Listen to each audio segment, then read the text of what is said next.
All right, big money thrown around. Kirk Cousins, $180 million at age 35. Not bad. Well, what is Kirk gonna do with that money? I hope he starts an incredible entrepreneurial run once he's retired because that's a lot of capital. Like, what do these players do? Like, Calvin Johnson starting his marijuana company. That's cool. Just like to see the money being put to good use. I just hope it's not being blown on the dumbest shit, like jewelry and cars. Which even a great player like Gus Edwards got robbed outside a club of like 35 grand worth of jewelry. He hasn't made top running back money historically, but he's still showing that bling. And frankly, you could do better things with the money. Let's face it. So, you know, Kirk's made how much in his career? Probably like $500 million or something. I hope he achieves great things with it. And frankly, I can just eviscerate. I don't. I don't feel bad about eviscerating contract givers who give out bad contracts because the kind of money we're talking could do incredible things. Um, so anyway, first of all, we'll have Kirk Cousins, 4 years, 180 mil, and Darnell Mooney, 3 years, 39 mil. And just to explain the tiers, great value, best be no injuries, meaning he's probably worth it per year, but if he misses a few games, you're essentially losing out on value because that's money that you could have allocated to someone else who's better. Um, and therefore, with a hard cap, you best be getting as much of playing time from that player as possible. Bad contract, but not egregious, meaning people shouldn't get fired over it, but it's still not great value. And then contract givers should be fired as just like a disastrous contract that could set the team back a while. So here we'll have Kirk versus Mooney. So Mooney, where is he? Number 11 from memory. Yeah.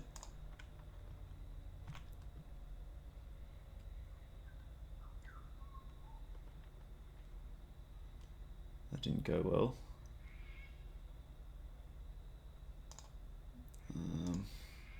See this little guy? Yeah. Who gave him that contract? Atlanta. They've had some good receivers in that receiver room, and underrated guys like Kadarrell Hodge, Frank Darby. I loved out of college, but I don't think any of those guys have gotten many opportunities. And frankly, I think from my past evaluation of Mooney, I haven't been very impressed with him. So there's a possibility that this is going to be a bad value contract.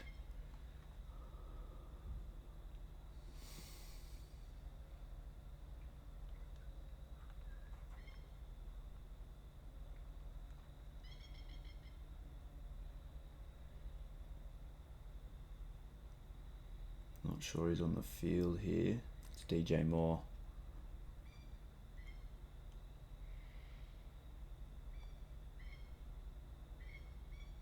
Pretty good release, but unfortunately, that offensive line is having a hard time and Fields isn't reading things properly.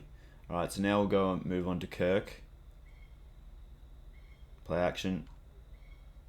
He's always had a very good arm.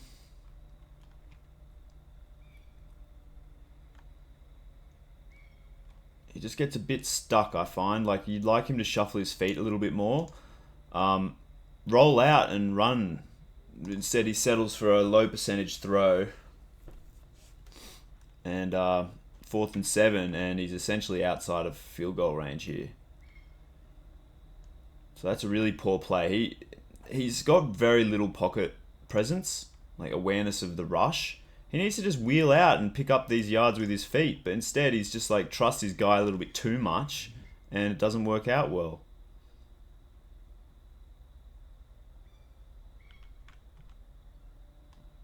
Mooney up here. Pretty sudden athlete.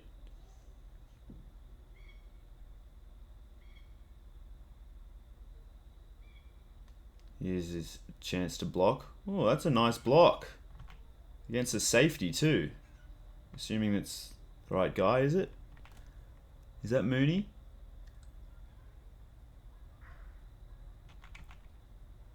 I think it was. Like, what has he got? Orange gloves, white and orange cleats.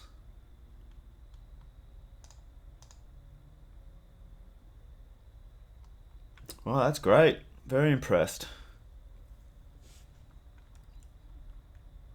Right, he's not in the field here. He gets rotated out a bit in this game.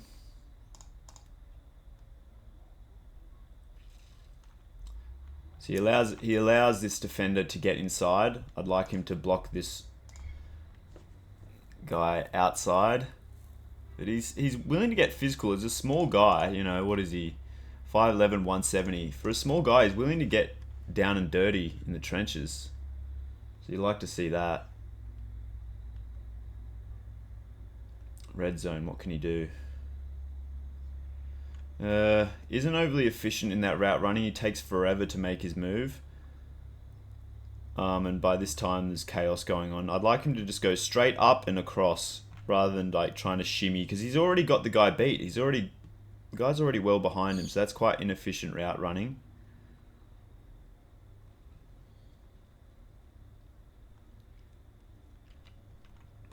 Alright, back to Cousins.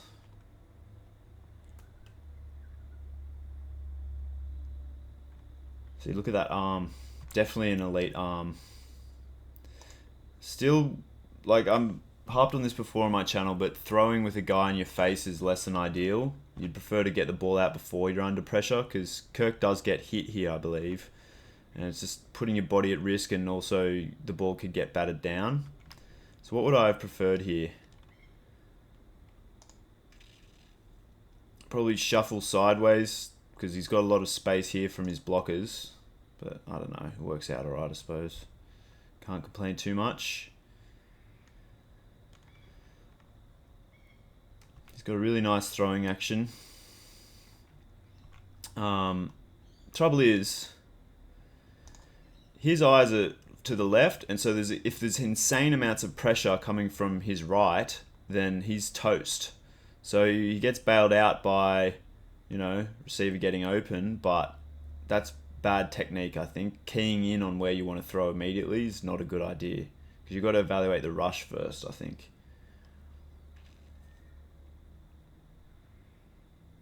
But look, what are we talking about? Like, okay, so what's he worth, really? Like $20 million a year max, I would say. Alright, here's Mooney. See, look, getting in the trenches again. He's a better blocker than I remember, so that's great.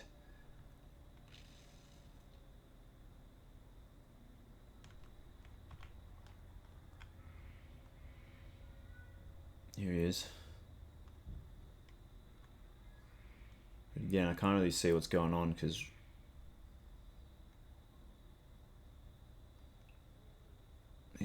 Kirk's got great throwing action. I just think he needs a clean pocket, because without one, I don't think he can... Oh, what the fuck was that? So he doesn't really trust his legs all that much, and at age 35 it kind of makes sense, I suppose, but he needs to like juke this guy and spin out of it, and then he'll have more space to work with, but he just kind of panics, and potential turnover here. And is it? I think it is. Yeah, so it's not good, man.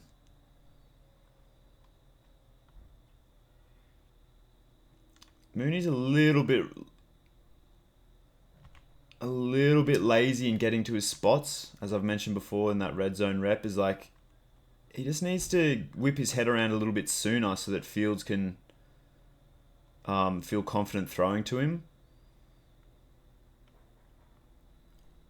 And that's some weak ass tackling. Harrison Smith, one of the most overrated players of the last decade.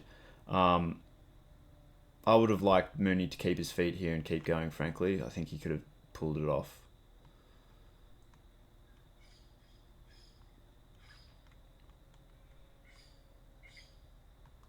He sold that fake pretty well.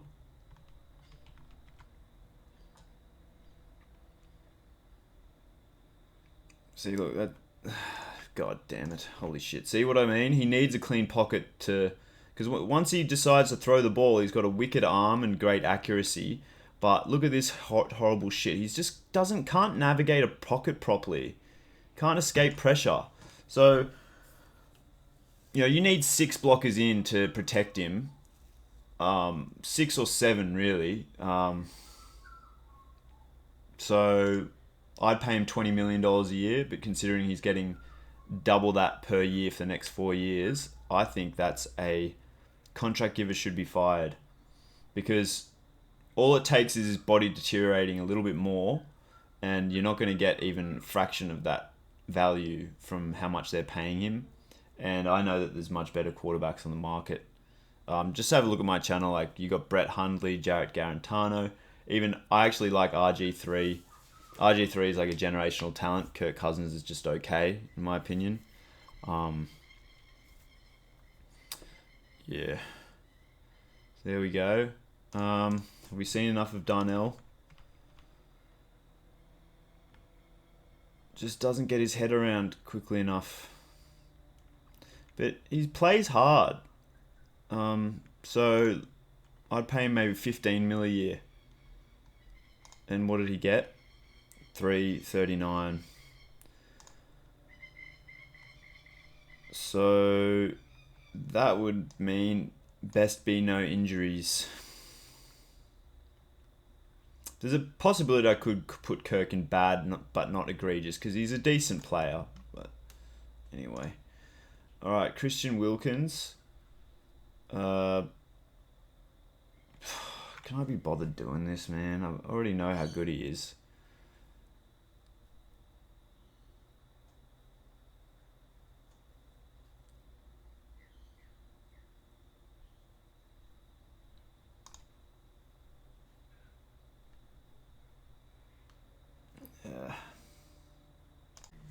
Alright, continuing here, we'll do Christian Wilkins, who has gotten a 4-year, $110 million bag.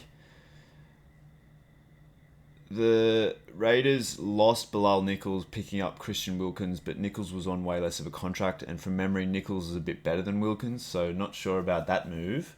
And I think Bilal Nichols is still pretty young, like around 28 years old. So, do with that information what you will. And to maximize the efficiency of the evaluation, we've got Wilkins playing against Bryce Huff, the New York Jets, in week 12. Now, Wilkins, defender in the interior. Okay, so look, 1-on-1 rep, you'd like him to beat this right guard, wouldn't you? If he was a Hall of Fame talent, he would beat this guy. But he doesn't get it done. Kind of collapses the pocket with his bull rush, but doesn't impact the game that rep enough. What's interesting is that Huff got a massive contract, like 3 years, 51 mil. And when you look at his snap count, he was only playing like half his team's defensive snaps. So the Eagles must have just fell in love with his ability. 10 sacks, that's pretty good, but like, I guess they're just going to go edge defender by committee if they're going to run half a similar snap count. So where's number 47? Is he on the B gap here? Wow, look at that. Good hand usage, good drive. Doesn't quite finish the play as well as you'd like.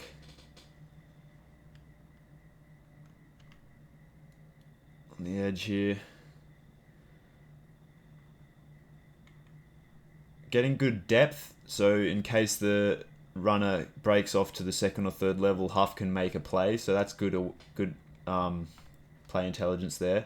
Now, you'd like him to be more aware of this sweep, and at this point be standing out here, basically forcing Waddle to run inside where there's more defensive help. So that was kind of his job to see that, and he doesn't, giving up a lot of yardage. I don't think he's in on this rep. wonder how much of Tua's yardage was just passing to Tyreek and Waddle like short and then doing all the work.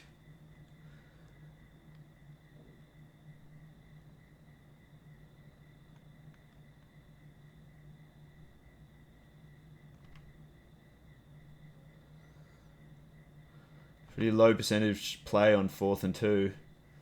Sauce, probably lives up to the hype, I reckon. Here's Wilkins.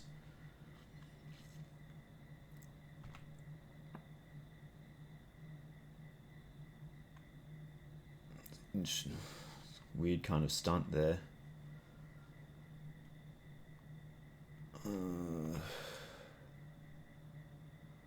Half on the edge. Really good get off. Would like him to spin rather than just try and swipe across the lineman's body here. Could have affected the play a little bit better. But look at that strong arm. He's got some shiftiness about him.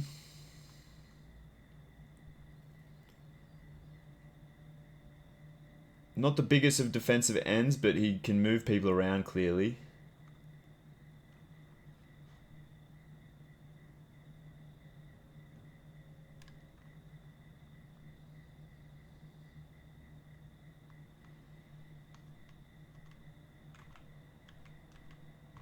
Alright, Wilkins now.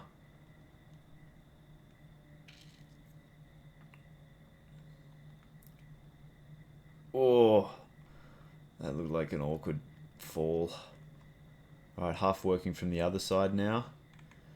He's busy, and if you looked at my evaluation of potential overpays, like I think, so that's why I've skipped Robert Hunt and Jonathan Greenard and Xavier McKinney in this evaluation, is because I did a video on them already.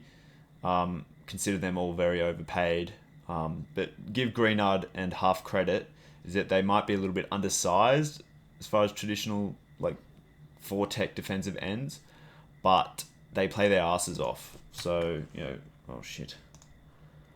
So you got to give them credit there. Where were we?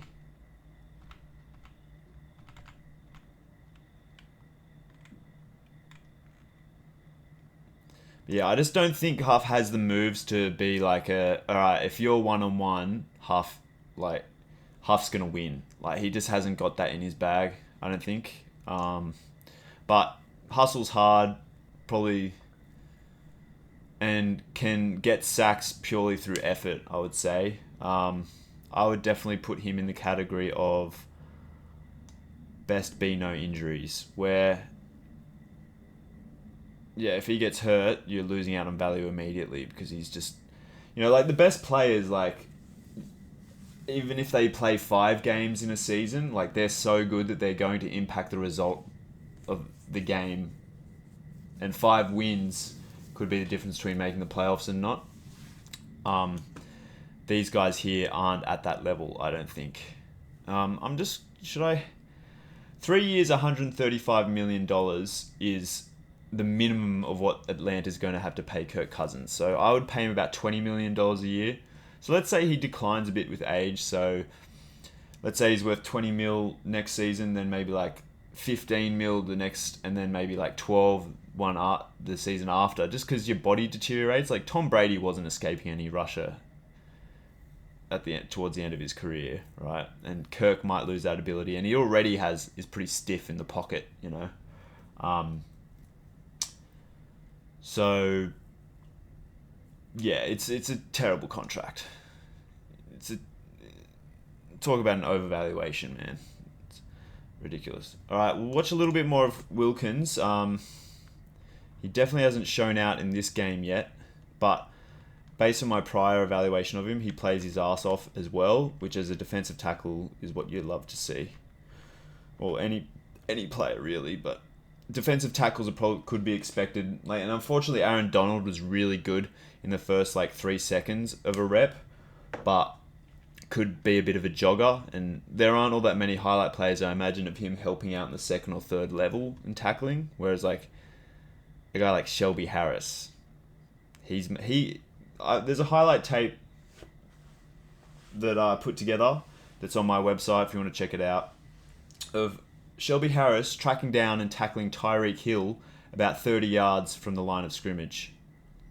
beyond the line of scrimmage. And Shelby Harris is like 6'2", 300. So that's how hard Shelby plays. And that's what all defensive tackles should be aspiring to. So here's Wilkins here. Definitely a people mover. Didn't really do enough to be in this region at this point of the run.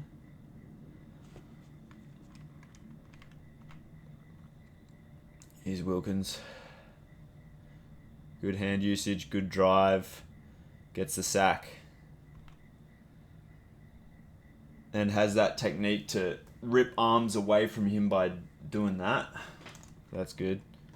I'm sure there's a technical term for that, but hey, I'm an Australian, alright? I didn't grow up around the sport. I'm just picking up on what other people say, and also just like what makes sense from like a bodily standpoint. Okay, taking one for the team, pushing a O-lineman aside so that it frees up space for Sealer. Like if this play, if the ball remained in the pocket, Sealer had a wide open run on the quarterback, and that's in large part thanks to Wilkins. So he's very active, and Wilkins nearly got through that hole himself too. And I've criticised defensive tackles in the past for having their heads down, not being aware of what's going around them. Like, I'm not a fan of Bradley Chubb. He's keying in only on what's going on here. But there's actually a receiver marked, like, right across from him. So this tight end could chip the shit out of Chubb and decleat him, or just run right past him. Like, Chubb should, I feel like an elite D-end would probably, especially if they're standing up, should chip this guy and then speed rush, and then if the offensive tackle can't keep up, go around, or if they do, hit him with a spin move maybe, something like that. But instead, Chubb is low awareness, keying in on just his primary assignment, whereas Wilkins is like, his head position here is like, he knows what's going on in the backfield.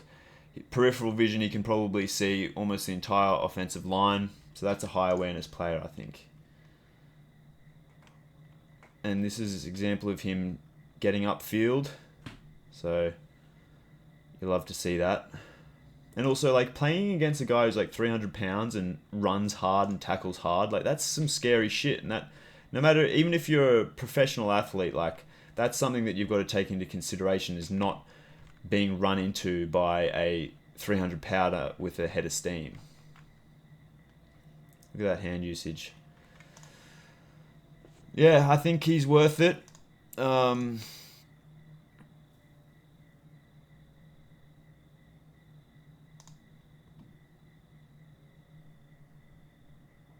It's hard for me to say great value, though, because I just feel like that's like tippy top defensive tackle money, and I'm not sure that he's quite there yet. No, but I got to reward the good players, and I think he belongs up here. So there you go. All right, next on this list is Calvin Ridley. So we'll go, what was it, Jacksonville.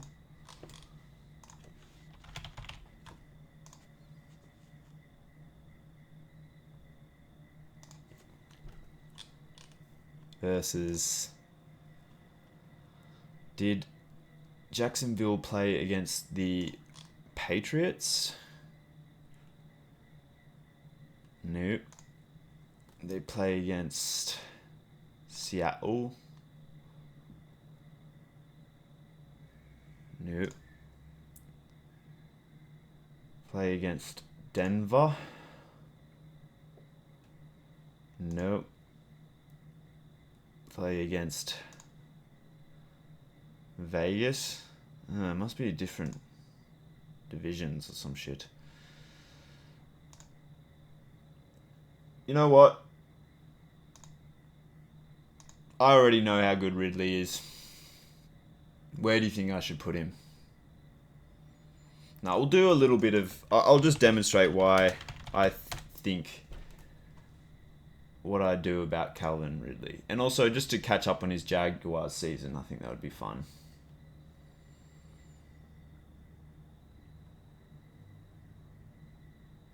Pretty sure hands. Tough. Good after the catch. great athlete. He'd be getting old, a bit old now because he was old when he entered the league, wasn't he? He's 29. Oh well. So what's the minimum they're going to pay him? 2 years, 48. Great body control, contested catch.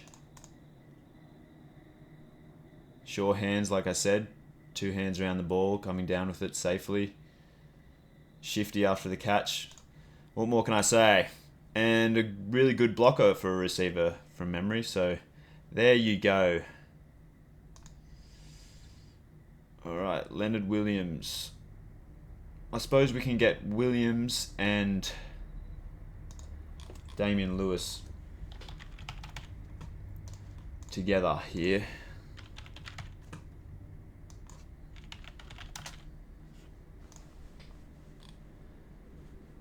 Because they were on the same team on opposite sides of the ball. Oh, in the second half of the season.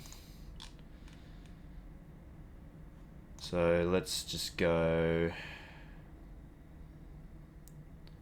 Big game against the Niners, week 12.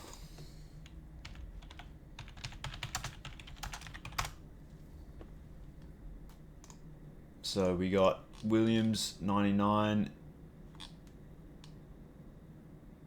Yep. And Lewis, 68.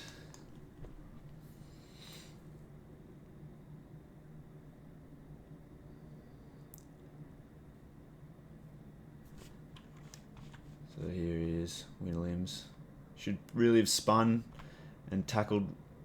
He does a good job of moving the line, but about this point he needs to spin, and that's pretty much a TFL against McCaffrey, but he just doesn't have that in his game, does he?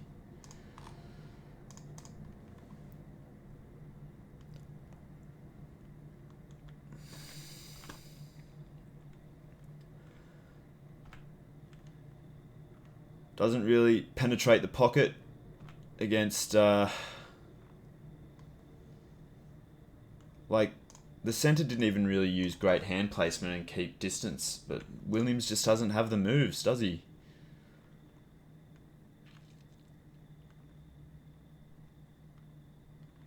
Is he on the line here? Gets driven completely away from the ball. I feel like, well, one, this is too light of a box that the Seahawks should be cramming the line of scrimmage. And two, Williams, I think, needs to understand that a run, and based on the formation too, as I was talking about with like awareness of it, even defensive tackles have to have good pre-snap recognition, particularly of what their own guys are doing, is because if the running back's here, either it's going to be a counter back this way where there's enough numbers to cover that, or it's going more likely is just a run. Just particularly when you have like a marquee left tackle like Trent Williams, you need to know that the run is most likely going to go this way, and you have a dominant blocking tight end and Kittle over here as well. So as a defensive tackle, I would probably prioritize occupying this space pre-snap. But what does Williams do? Goes forward and gets driven outside. So he's not even in this region and can't affect the ball at all. So Williams doesn't really have the pre-snap recognition. Who paid him, by the way? Seattle. Alright, now let's look at some Damian Lewis, who is the right guard in this play, I believe. That's not a good start.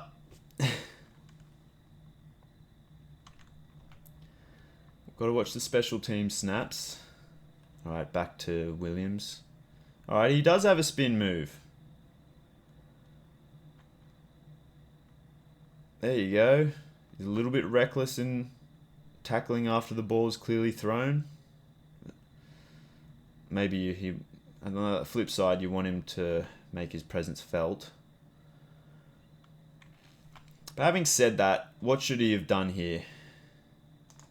I feel like he's got to do like Wilkins and just clean out this right-hand side of the line completely so that his teammate can have a free run at the quarterback. But it works out, just maybe not ideal. But he does have a spin move, at least in a pass rush situation. Just wish it could translate to the run stopping too.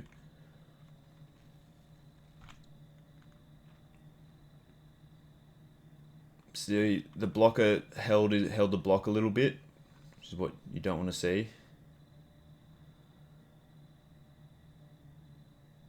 That's great awareness. That's really good awareness. Seeing what's unfolding and shutting that down. That's those kinds of plays that earned Williams his contract for sure. All right, back to Lewis now. Where is he? Oh, what? Oh, so he's at left guard. Is he? Yeah. Bit lazy, didn't hold on to that block, but at least he got out to the blitzer.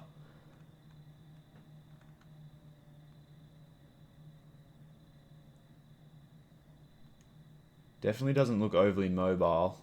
People have been in my comments for my Jonah Jackson highlight video, and they're telling the truth when they say that Jonah Jackson can get to the second level faster than some receivers can. So the elite of the elite offensive linemen have great agility as well as size to move people around. All right, so Williams standing up a blocker here. But again, just kind of spin out and make the tackle. He kind of lets the offensive line dictate where he should go.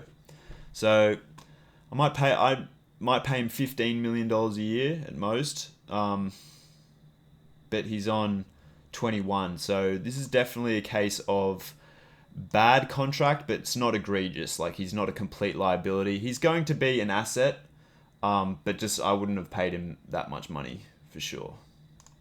All right, so we'll try and get... we could get Arik Armstead. Oh, but he's on the same... So opposite side of the ball as Lewis.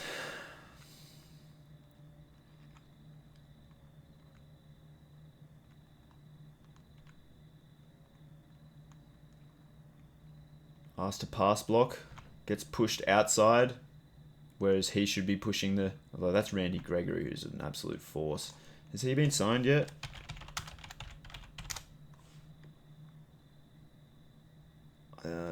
He's a niner apparently. Well, they'll still be a nightmare on that D-line because of that.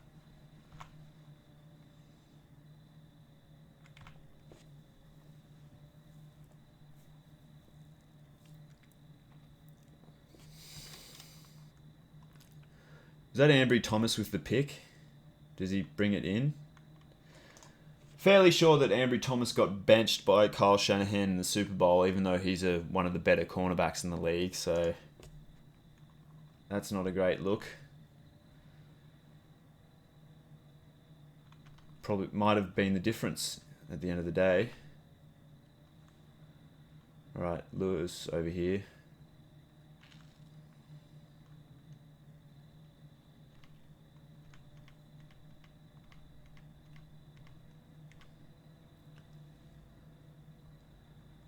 Okay, I guess this is a case of no man's land for an offensive lineman. I think there's so much activity going on in the interior that I think Lewis should prioritize protecting the interior, not going outside. Trust that the tight end, the running back should really be chipping here. Put in the work, put in the extra hard yards to help your team, because Cross is on an island against Armstead here, and Lewis, that is an option, but he doesn't really commit hard to either. I feel like he needs to have better, faster recognition of what's going on. Personally, I think he should have driven, Young might be penetrating here, and Lewis needs to help out in that, but instead, Lewis helps out outside, and look, I'm sure PFF is probably saying Damian Lewis only allowed 2 sacks in a year, but to me, that sack is, sacks allowed is often just a team problem. And Lewis could have helped out here.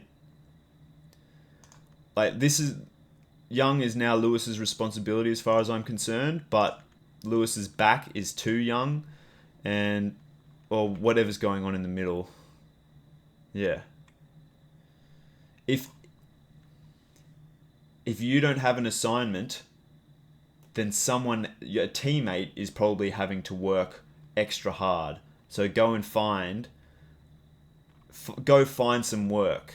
And I'm not seeing that enough from Lewis here, I don't think.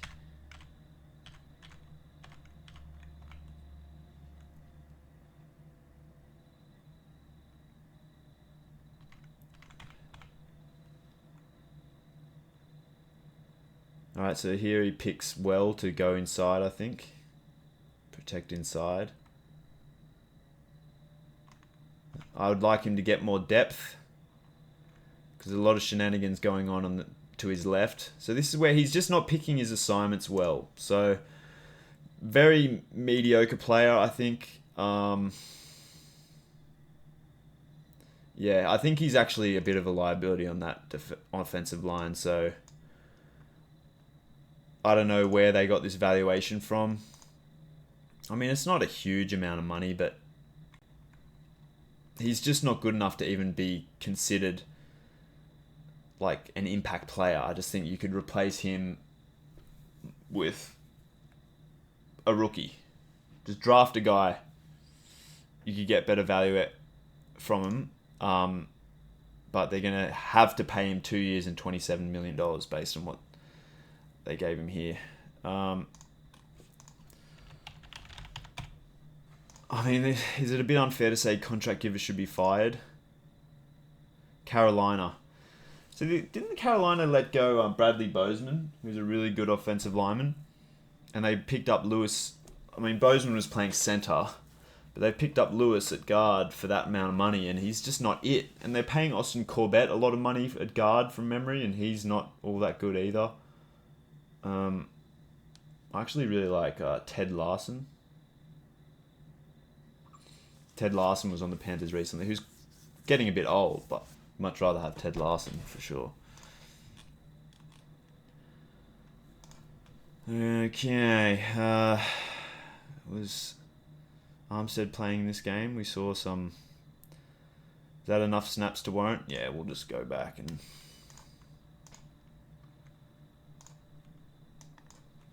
We'll just find Armstead here. Also, can I just say, 6'7", 290. What coach said that Armstead should be a defensive lineman? Like, that's clearly offensive lineman measurables, isn't it? Anyway. I've got some theories about player size and like ideal positions where they're going to have the most chance of success. Like, any guys who are 6'4" or taller should probably play offense. With the exception of running backs, I suppose.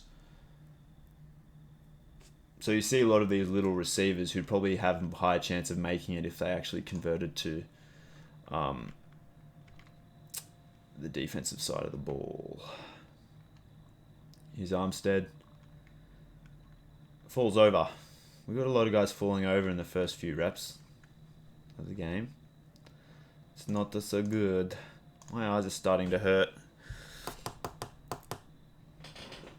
I think optometrists are making billions of dollars a year worldwide when people have eye problems because they're squinting too much. They don't have enough light filling their eyes and they're squinting slightly. And over the course of hours of doing that, your eye muscles get sore and headaches start to generate, meaning that we've got to go get reading glasses. I used to have reading glasses. I ditched them because I was sick of having to worry about wearing them. I do eye exercises if my eye muscles get sore to relax the eye muscles, and I try to avoid squinting and having a external light to the screen, particularly on a desktop like I am now, means that I'm squinting less. So there's a little trick of the trade, but I'm just wondering whether I should do another installment of this video at a later point. I think I will. So I thought I'll evaluate Arik Armstead in the Super Bowl, because you'd think if he's earning 3 years and $51 million at age 30, he'd be an absolute game wrecker in the biggest games. So I'll just skip to where he's on the defensive side of the ball.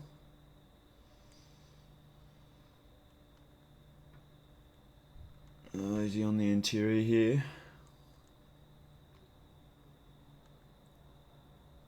Shows good awareness. Get depth to cover that. That's just poor play awareness, man. He could have gotten the depth to shut this pass down. But he just didn't have the play sense. And then just recklessly runs in and takes out his teammate. This is some gumpy ass shit, dude. I'd be fearful of playing with a teammate like that who just doesn't have good body control. It's like, look, that's a potential freaking knee injury because my teammate's just throwing himself around recklessly. These things matter, man. It's not just about sack counts and shit like that. It's about, like, what you're doing to help your team. And often you can actually, like, harm your team by just being uncoordinated.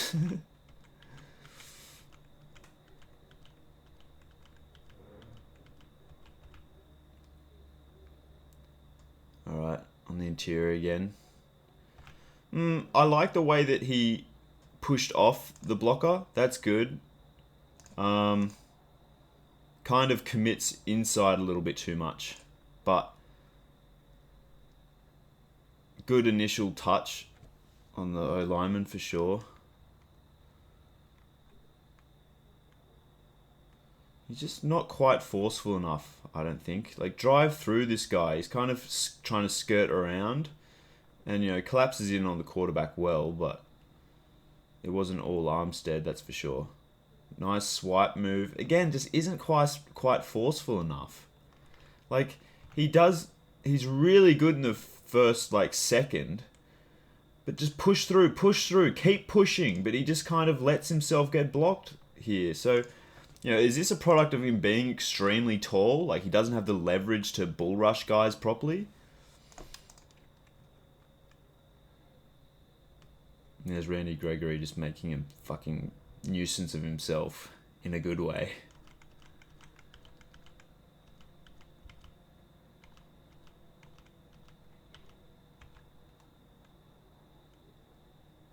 Alright, I'm assuming Armstead's in the thick of this somewhere. I actually like Kevin Givens, lesser known defensive tackle on the Niners. He's a very good player.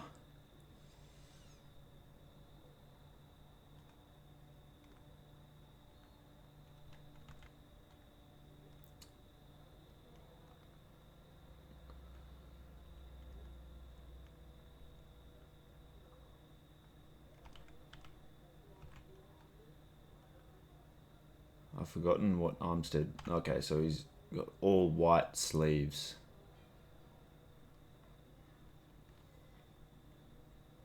He's just not coordinated. Like, he's stumbling around, falling guys and stuff. And Allegretti got a big contract from Washington, I believe. I wasn't a huge fan of. I think he's really good initial contact, but needs to work on his motor, leverage and bull rush, pushing guys. But he can definitely expose weaker offensive linemen, I think.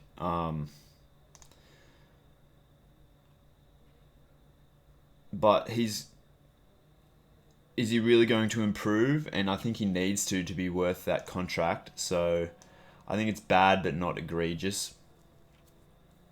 That's my verdict. Let's see some Mike Onwenu tape. Did he play against Denver or Vegas? Played against Denver and Vegas. Oh, but no, he was hurt in that game. So we'll see if Cushenberry played against Onwenu's team.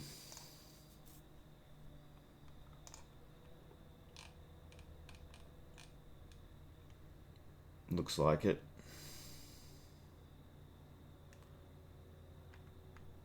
Week 16. Now, of course, inferior players would probably take games off when, like, I don't think either team, either the Pats or the Broncos were in playoff contention at this point. Maybe the Broncos were. So maybe they took some plays off as a result, but we'll still just assume that they're trying to play at their highest level. So Onwenu's 71, so he's right tackle here. And what really kills me is that Belichick and his coaching staff don't understand the talent of Yodny Kajust, and they drafted Kajust in the 3rd round, which is a pretty high draft pick, but they just never really committed to him, and I think he's an absolute monster. Probably better as a run blocker. I mean, he did have some bad looks as a pass blocker, but he'd be one of the best offensive linemen in the league. And what's going on with his career now? He's a Giant. Oh, the Giants need his help there for sure. Anyway, here's Onwenu at right tackle. And keep in mind, Onwenu recently earned a 3-year, $57 million contract. So he's earning like top offensive lineman money. Lazy, just standing there. A better blocker would just straight up beat him, right? And there's chaos going on in the backfield that he might not even be aware of. Oh, wait, I'm looking at Cushenberry, aren't I? 79, I'm presuming he's the center.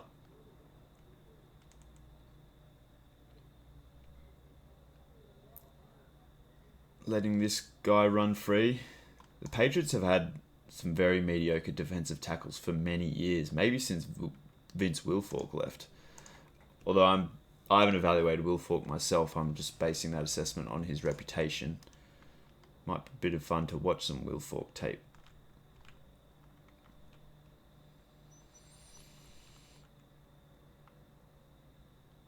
Okay, moving to the 2nd level efficiently. That's good. Alright, back to Onwenu. Okay, look. Pre-snap, his eyes are down. That's a low awareness player right off the bat. He's looking down. How is he aware of what's going on around here? And that is partially his responsibility. What is that? Alright, suddenly it's almost like, alright, let me just be asleep pre-snap. Wake up and then figure things out. Like, that is some bullshit. And the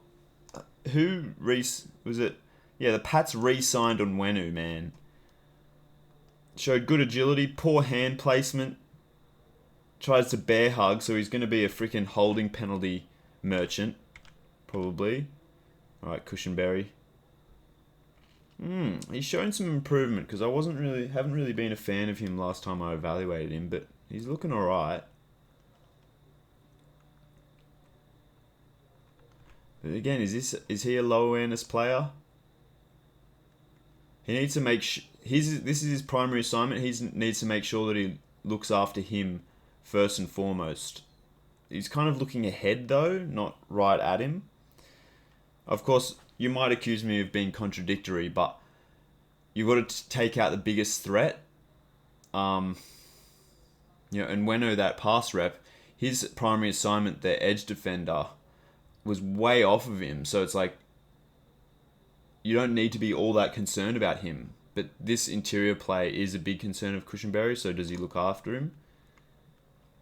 Just completely overlooks him. Now, if this is a better defensive tackle, more mobile, could come in and absolutely blow up this play.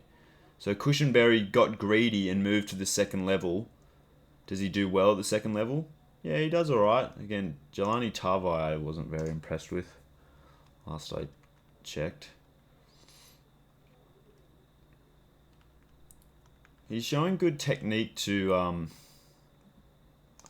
know where one guy is by holding his hand on him, but then also showing awareness of what else is going on. So I like that.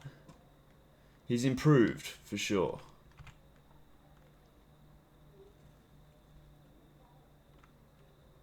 But, allowing the defensive tackle to go where the D tackle wants to go, so that's not ideal. Oh, some extracurricular shit going on here. So here's Onwenu. Again, eyes ahead, and there's rushes, huge threats outside of him that he can't even see, I'm pretty sure.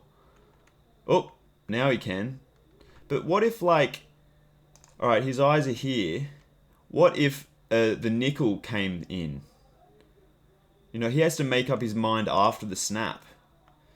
and he might not have been able to process it properly. Or the nickel could fly through here, and then he didn't, like...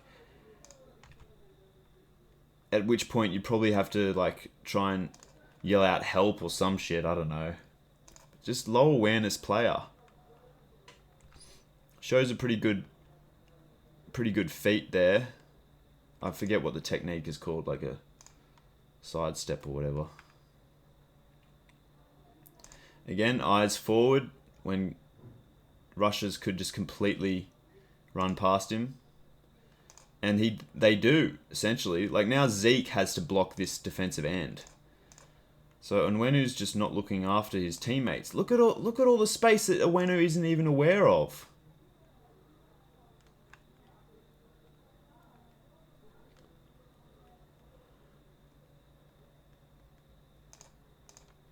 I mean, and look, how did the Patriots see this guy's worth this much?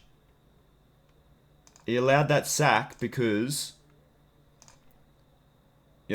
Trent Brown, probably the best offensive lineman in the game. Trent Brown, he got done there by a 6 spin move. Oh, that's filthy. Who is number 56 on the Broncos? Baron Browning, I believe. He got done here. But Trent Brown's really good at using one hand to block and directing a guy way outside.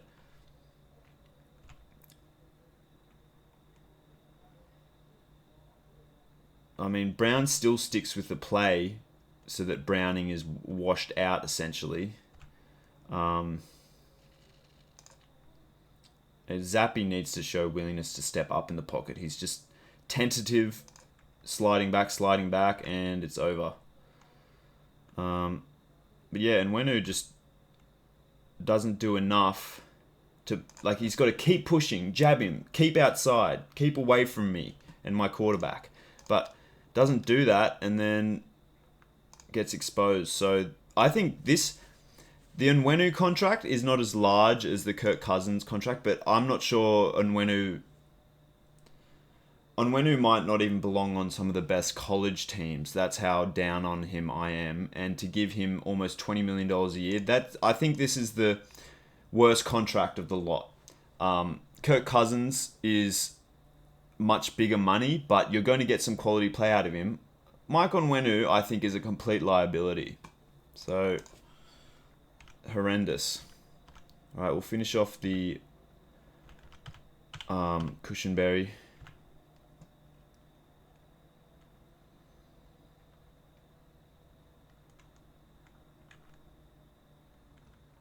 Again, he's just kind of...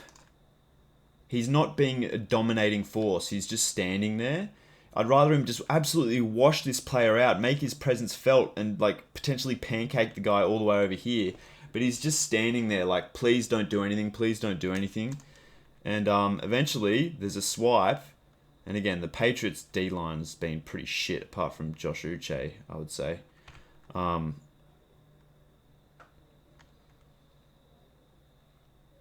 And... yeah, look, Cushenberry's having a hard time against some pretty mediocre players. Like, Davon Godshaw's okay, but still, like, gets swiped aside and Cushenberry kind of has to recover. So, I might pay Cushenberry $10 million a year. But he's on a little bit more than that. So, we'll say bad but not egregious. And then let's get some Josh Jacobs in.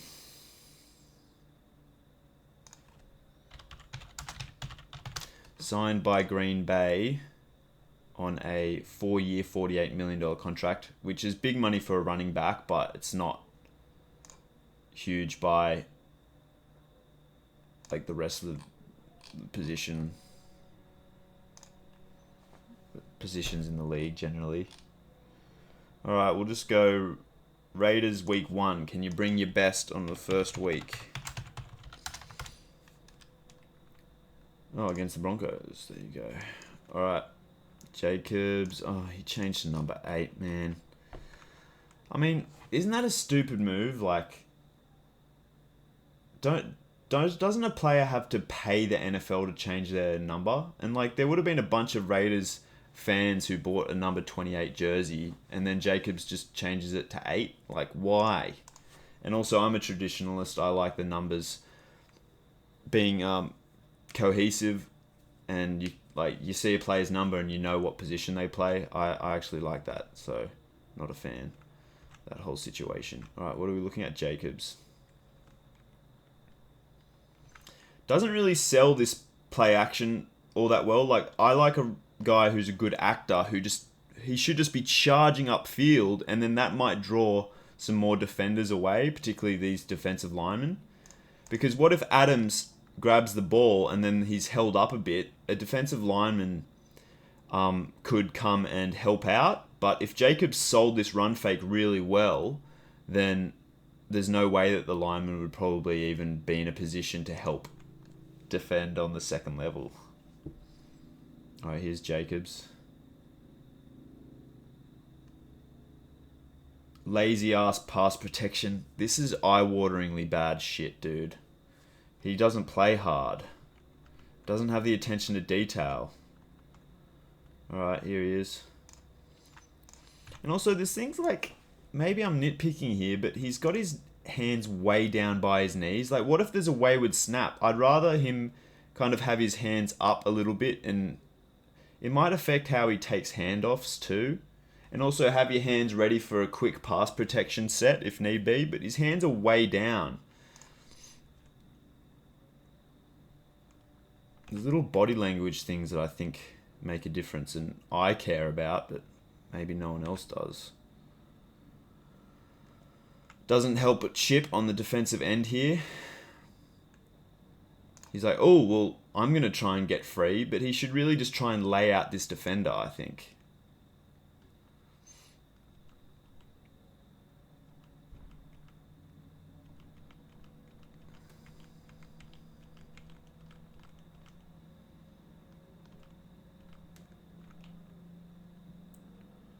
Alright, Jacobs is back on. Really bad pass protection technique. Just tries to shoulder barge a guy.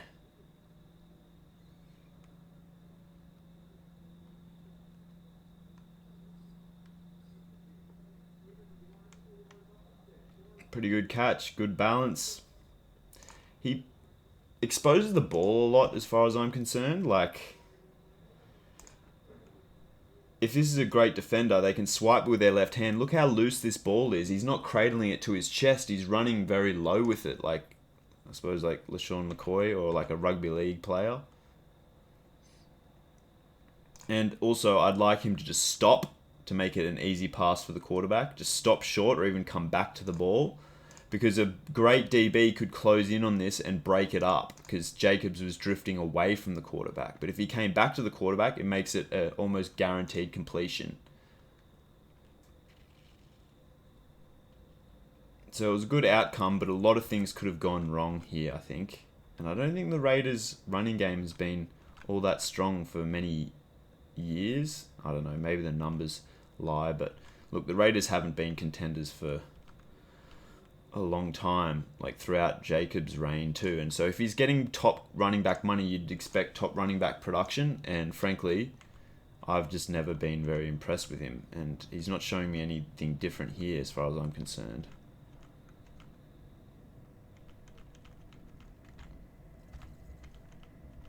And Amir Abdullah, I don't think is very good, and he got some running back opportunities. So the coaching staff of the Raiders just struggled a bit.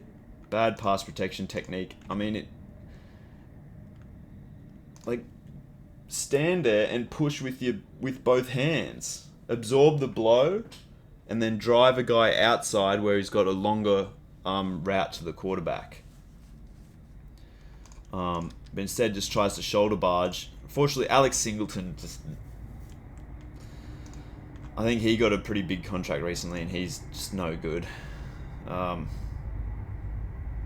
Jacobs recovers here, but I would say Jacobs is one of the weaker running backs in the league. So I don't think Green Bay bringing him Jacobs and letting Aaron Jones go, big mistake. So contract givers should be fired, because I wouldn't pay Josh Jacobs half of what he's getting per year. Anyway, that's my verdict. Interested to hear what you all think. Should I throw in some bonus Vince Wilfork tape watching? Why not?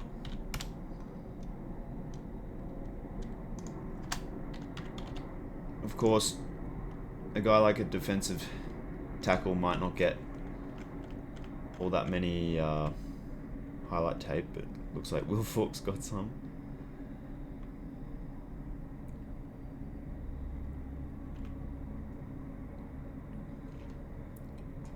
I don't want to. Maybe this. If you want to see this shit, me evaluating old classics like Vince Wilfork, then leave a comment in this video. I don't want to draw out the watch time for this video too long, make it too intimidating to watch. So I'm going to call it quits here. So the Raiders didn't pay Josh Jacobs, but they did pay Christian Wilkins, which I'm a fan of. Calvin Ridley is going to elevate that Titans offense a lot, and hopefully the Titans keep Treylon Burks, who I'm a big fan of. They cut Andre Dillard, which I don't think was a good move because I actually like Dillard. And if they start Mason Rudolph over Will Levis, Rudolph and Ridley might go down as one of the best quarterback-receiver combos in recent memory. That's how talented those two guys are. I think the Falcons should probably have stuck with their cheaper homegrown talent in like Frank Darby. They had Auden Tate recently, who's a great player, but they never really gave all that many opportunity. Kadarius Hodge, as I mentioned. The Eagles bring in Bryce Huff. That's going to be solid for them. But these teams in the bottom two tiers, I think they're just paying too much, and therefore value is going to be lost, and that's going to hurt the team long term. So that's my 2 cents. Leave a comment, subscribe, all that good shit. Thanks.